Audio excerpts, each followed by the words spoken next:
খবর আপনাদের চ্যানেলে আপনাকে স্বাগতম, যেখানে আপনাদের খবর নিয়ে আমাদের শুরু। এর মধ্যে সবচেয়ে গুরুত্বপূর্ণ খবরগুলি আপনাদের জন্য।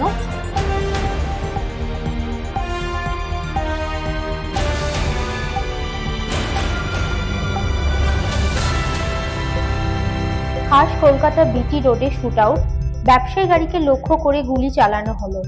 পুলিশ সূত্রে খবর, ব্যবসায়ীর নাম অজয় মণ্ডল ও তিনি ব্যারাকপুরের বাসিন্দা।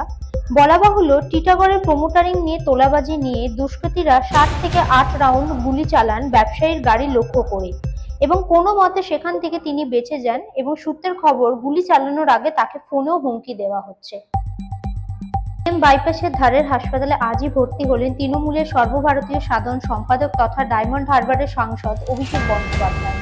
বলা বাহুল্য, তার একটা ছোট মাইক্রো সার্জারির জন্য তিনি আজই হাসপাতালে ভর্তি হন এবং অপারেশন সাকসেস হলে তাকে আজই হাসপাতাল থেকে ছেড়ে দেওয়া হতে পারে।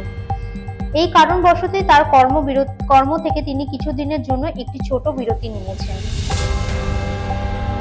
আজ সকালে এক ভয়ঙ্কর বাইক দুর্ঘটনার সাক্ষী রইল বাইপাস। সূত্রের খবর অনুযায়ী বাইকের বেপরোয়া গতির জন্যই 18 বছর বয়সের বালকের মৃত্যু হয়েছে। হাওড়ার শালিমারে কিছুক্ষণ আগে ব্যাপক ইট বৃষ্টি, মূলত সিন্ডিকেট নিয়ে বিবাদ শুরু হয় আর এর জন্য মহিলাদের গায়েও হাত তোলা হয়, যার ফলে পুলিশকে ঘিরে স্থানীয় বাসিন্দারা তুমুল বিক্ষোভ শুরু করে।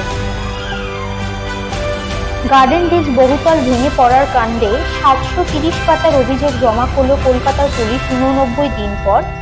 এই কাণ্ডে মূলত 6 জনের বিরুদ্ধে খুনের অভিযোগ ও সরকারের আদেশ না মানার অভিযোগ দায়ের করা হয়েছে। শিরোনামে বিশেষ বিশেষ ক্ষেত্রে খবর আপনাদের জন্য শুধুমাত্র। জেগে থাকবেন, আমাদের সঙ্গে রাখবেন।